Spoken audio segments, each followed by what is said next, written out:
میں اپنے بابا کے ساتھ بھاگ جاؤں گی، یہ میرا تمہارا سیکرٹ ہے، تم کسی کو مت بتانا، وہ شازل سے کہتی باہر بھاگ گئی تھی۔ کیا مطلب؟ اس نے عروج سے کہا تھا۔ مطلب یہ کہ وہ پاگل ہے اور اس کی کسی بات پر سیریس ہونے کی ضرورت نہیں ہے۔ اس کی باتوں کی سمجھ مجھے بھی نہیں آتی، اس کو صرف بابا ہی سمجھ سکتے ہیں۔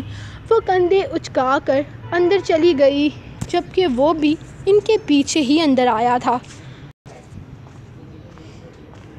تمہارا دن اچھا گزرا ہے آج کا؟ ان لوگوں کے چلے جانے کے بعد وہ ٹی وی آن کیے بیٹھا تھا جب بابا اس کے پاس آ بیٹھے۔ اچھا نہیں، بہت اچھا۔ ارم دوبارہ کب آئے گی؟ اس نے ایکسائٹڈ ہو کر پوچھا تو بابا مسکرا دیے۔ تمہیں بھی وہ کیوٹ لگی نا؟ زاہد کی دونوں بیٹیاں ماشاءاللہ بہت پیاری ہیں، مجھے لگ رہا ہے تمہاری ان کے ساتھ اچھی دوستی ہو گئی ہے۔ کم آن بابا، میرے سوال کا یہ جواب نہیں تھا، وہ ان کی بات کاٹ کر بولا۔ ہاں کیا تھا تمہارا سوال کہ وہ دوبارہ کب آئیں گی؟ کل ڈنر پر انہیں انوائٹ کیا ہے، زاہد اور شاہد دونوں آئیں گے اور ان کے بچے بھی، انہوں نے مسکراتے ہوئے جواب دیا تھا۔ جبکہ شاہد کے بچے آئیں گے، یہ والی بات اسے پسند نہیں آئی تھی۔ مطلب وہ وجدان اور وجاہت رائٹ؟ اس نے ان کی طرف دیکھتے ہوئے پوچھا تو انہوں نے ہاں میں سر ہلایا تھا۔ وہ دونوں بھی تمہاری عمر کے ہیں، ان کے ساتھ بھی تمہاری زیادہ اچھی بنے گی۔ وجدان تو تم سے تھوڑا زیادہ بڑا ہوگا، میرے خیال میں وہ 21 یا 22 سال کا ہے۔ اب ماشاءاللہ سے اپنے باپ کے ساتھ کاروبار بھی سنبھالنے میں اس کی مدد کر رہا ہے۔ اور وجاہت بھی اگلے سال یونیورسٹی چلا جائے گا۔ وہ اس کے کزنز میں اس کا انٹرسٹ دیکھنا چاہتے تھے۔ دفع کریں انہیں یہ بتائیں کہ ارم کب آئے گی، وہ کون سی کلاس میں ہے۔ اسے صرف ارم کے بارے میں ہی جاننا تھا، باقی کسی سے اسے کوئی مطلب نہیں تھا اور نہ ہی وہ کوئی مطلب رکھنا چاہتا تھا۔ اس کی صرف ایک ہی دوست تھی اور وہی کافی تھی۔ ارم تو میرے خیال میں 6ٹھی کلاس میں پڑھتی ہے، انہوں نے اندازہ لگا کر کہا تھا۔ گریٹ، وہ سن کر خوش ہوا۔ اور عروج میٹرک کے پیپر دے چکی ہے، ابھی کالج جوائن کرے گی، انہوں نے پھر سے بتایا۔ اوہ، یہ بھی اچھی بات ہے، مجھے لگا تھا وہ ابھی اسکول میں ہوگی۔ خیر میں جا رہا ہوں روم میں، ٹی وی پر تو سب کچھ بورنگ آ رہا ہے۔ وہ اٹھ کر کھڑا ہوا تھا، جبکہ بابا نے کچھ بھی نہیں کہا۔ ان کے لیے یہی خوشی سنبھالی نہیں جا رہی تھی کہ وہ اتنی دیر سے بالکل نارمل گھوم رہا تھا اور اسے کسی طرح کے ڈرگس کی طلب محسوس نہیں ہوئی تھی۔ یہ ان کے لیے کوئی امید کی کرن تھی کہ وہ ٹھیک ہو سکتا ہے۔ اس چیز کی طلب آہستہ آہستہ مر رہی تھی۔ وہ اٹھ کر اپنے کمرے میں چلا گیا تھا، جبکہ بابا پرسکون سے وہیں صوفے پر بیٹھے تھے جب سومیا بھی ان کے پاس آ کر بیٹھ گئی۔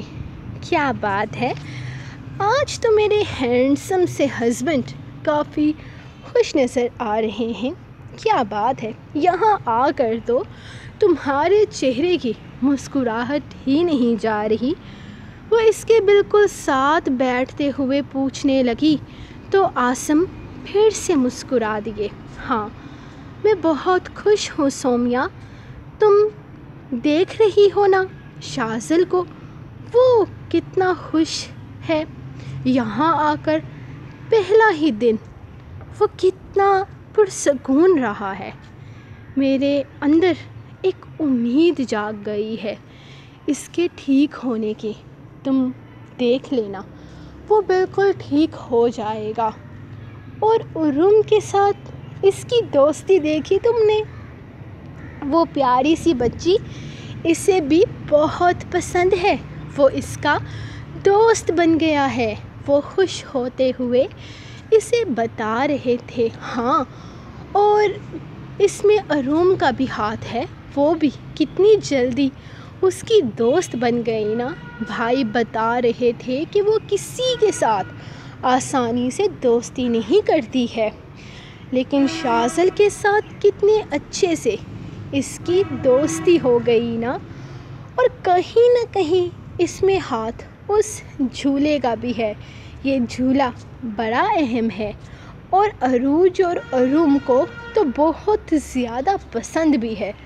ہاں، جب میں نے یہ گھر خریدا تھا نا، تب یہ جھولا یہیں تھا۔ تب ملازموں کے بچے اس پر کھیلتے تھے، تو مجھے بھی اسے اتارنے کا خیال نہیں آیا، اور اب ماشاء اللہ سے ہماری بچیاں کھیل رہی ہیں۔ وہ مسکرا کر بولے تھے۔ ہاں، یہ تو ہے، جس نے بھی ڈالا ہے بہت اچھا کیا ہے۔ چلیں، یہاں بہت وقت ہو گیا ہے، اب سونے چلتے ہیں۔ وہ ان کی طرف دیکھتے ہوئے بولی۔ ہاں، بہت وقت ہو چکا ہے، اب ہمیں سو جانا چاہیے۔ وہ بھی اٹھ کر کھڑے ہو گئے تو سومیا ان کے ساتھ ہی بیڈ روم کی طرف قدم بڑھا چکی تھی۔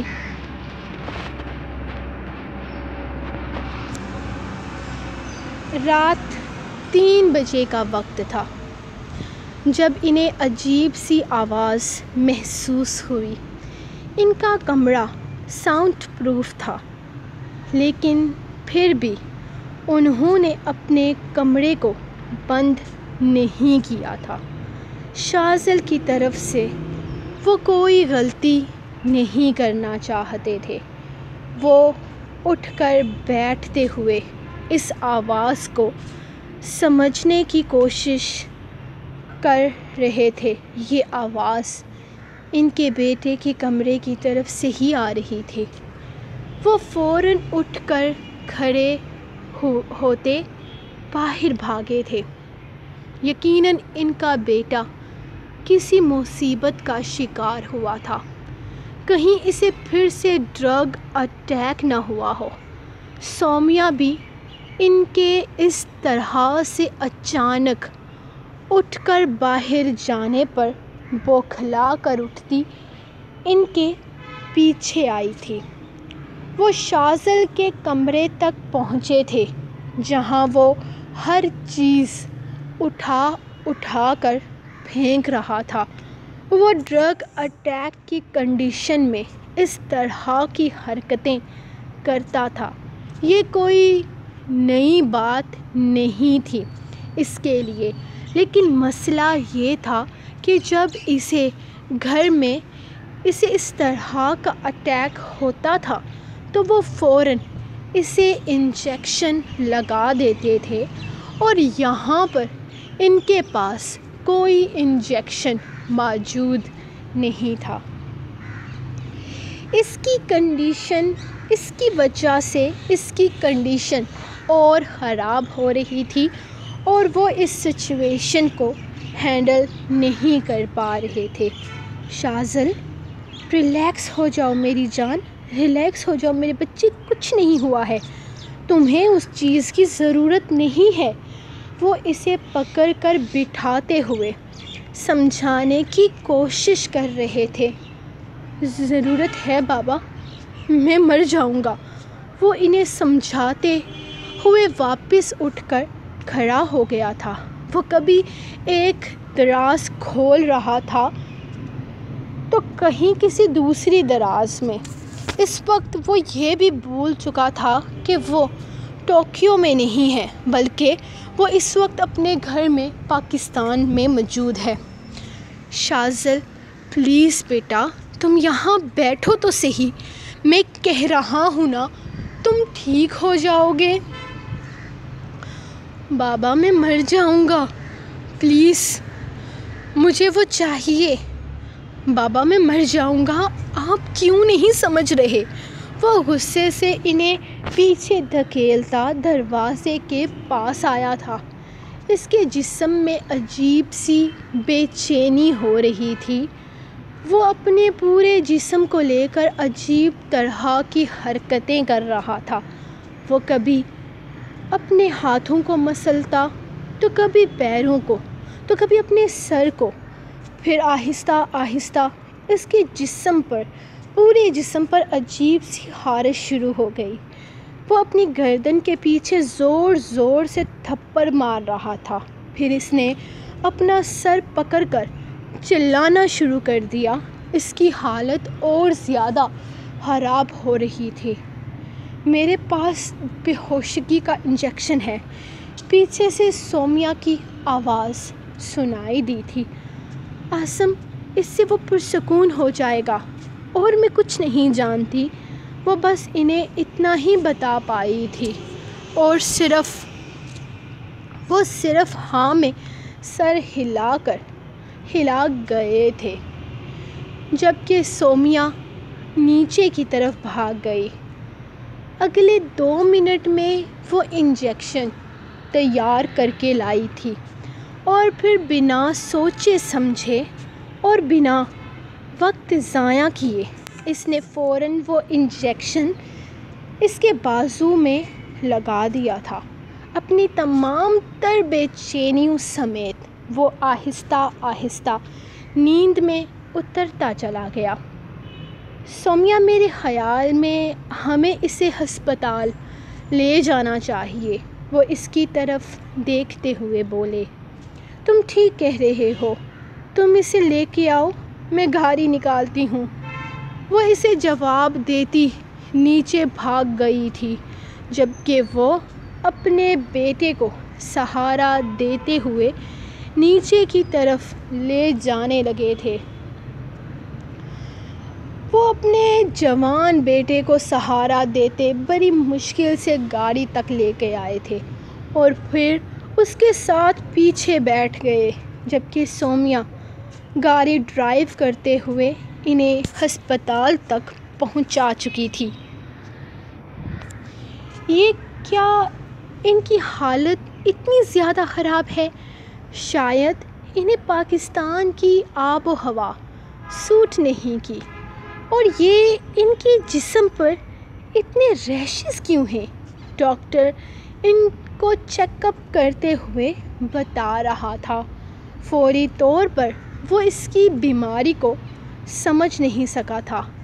نہیں ڈاکٹر، ایسی بات نہیں ہے، وہ دراصل میرے بیٹے کو DME ہے، اور جب اسے اٹیک ہوتے ہیں تب اس کی کنڈیشن ایسی ہو جاتی ہے، اس کے پورے جسم پر ایسے سرخ دھبے سے بن جاتے ہیں۔ DME مطلب اس کو ڈرگس میڈیسن ایڈکشن ہے۔ کب سے ہے یہ؟ ڈاکٹر اب جیسے اس کی بیماری کو سمجھ کر چیک کرنے لگا تھا۔ وہ 6 سال کا تھا تب سے وہ کڈنیپ ہو گیا تھا، اور جن لوگوں نے اسے کڈنیپ کیا تھا ان لوگوں نے اسے ڈرگز لگا دیا تھا، اور اس کی کچی رگوں میں ڈرگز کی مقدار اتنی زیادہ بڑھ دی تھی کہ خون سے زیادہ اس کے جسم میں ڈرگز تھے۔ وہ 3 سال تک کوما میں رہا، اور کوما کے دوران اسے صرف ڈرگس میڈیسنز کے انجیکشن لگائے گئے تھے تاکہ وہ زندہ بچ سکے۔